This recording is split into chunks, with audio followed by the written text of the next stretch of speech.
Welcome to the Better Workday Podcast with your host, Niamh Moynihan.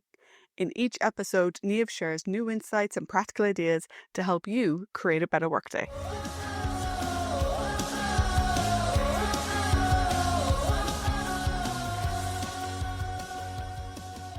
Hello, and welcome back to the Better Workday Podcast. How are you doing?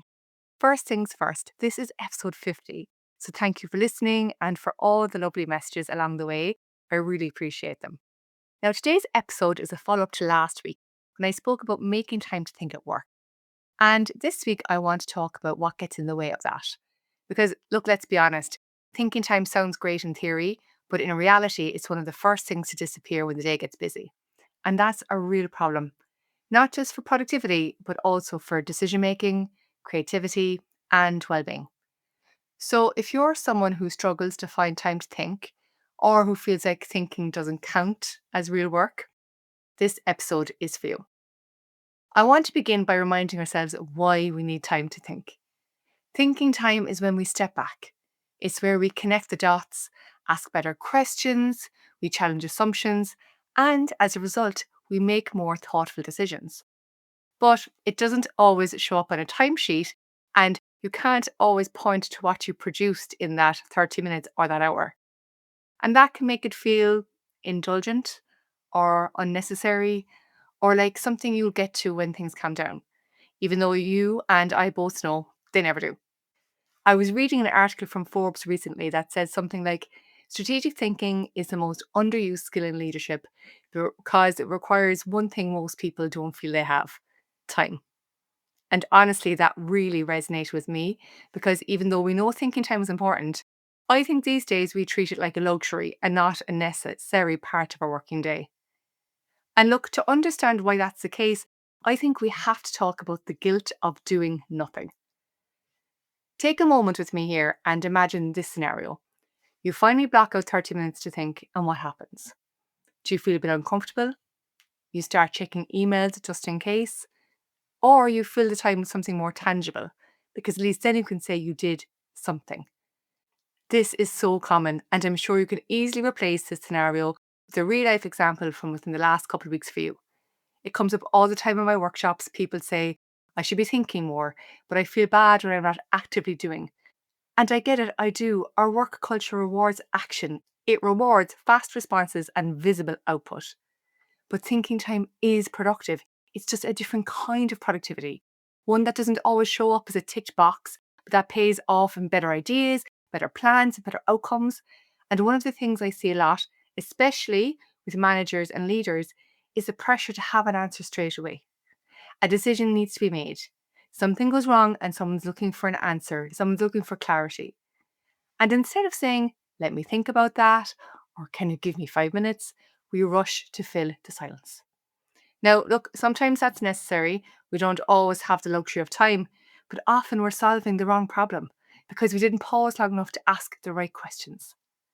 I read about a study, I think it was Concordia University in Montreal. They did this research a few years back and have found that good time management has actually more of an impact on well-being than on productivity. And I think thinking time falls into that category. It creates mental space, it reduces stress, and it gives us a sense of control. But here's the thing, even if you did add thinking time to your calendar, your brain doesn't always cooperate. So I hear this a lot as well. I tried blocking out thinking time, but I just wasn't in the right headspace for it. And look, that's fair. You can't always force a good idea just because your calendar says it's time to be strategic now. So I think it's more about creating better conditions for thinking. Not perfect conditions, of course, just better ones. So, for example, you could ask yourself, am I giving myself any space in the day to step back? Is my calendar so full that every decision is being made on the fly? Do I have time to process before I respond? Because, look, what I often see is people going from meeting to meeting, making decisions in the gaps, and then wondering why everything feels rushed and reactive. If you're in a leadership role, even if it's informal, you have a real opportunity here to shift the culture where you work, to show that thinking is not only allowed, it's expected and valued. So here are 3 practical things I suggest you could try. Number 1, Build buffer time into your team's calendar. Try leaving 10 minutes between meetings and encourage people not to stack their diary back to back. It's such a small thing, but it gives people a moment to reset, to switch context, to gather their thoughts and to think. Number 2, make it okay to share rough thinking. Not everything has to be polished.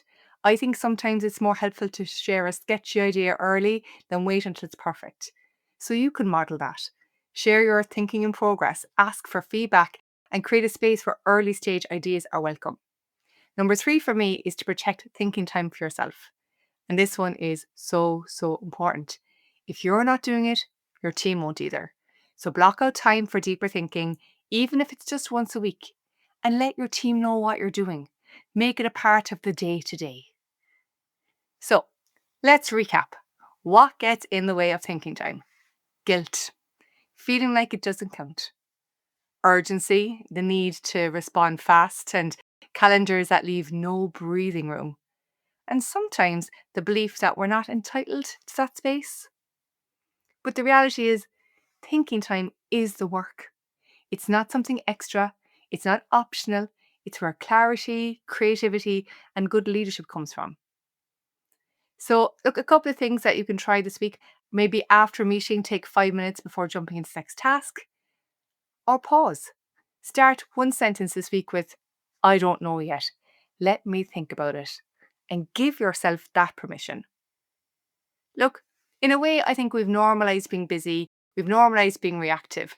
But what we need to normalize now going forward is thinking, because that's where better decisions come from, that's where meaningful change starts. And ultimately, that's what leads to a better workday, not just for you, but for the people who you work with. So that's it for today. If you found this episode helpful, please send it to someone who's always rushing or who needs a bit of permission to think. And if you do try one of the tips this week, let me know how it goes. I'd love to hear from you. Until next time, stay well and have a better workday. Thank you for tuning in. We hope you enjoyed this episode. The Better Workday podcast is about helping you have a better workday. So we'd love to hear your thoughts and questions. You can find our social media details as well as any references from this episode in the show notes.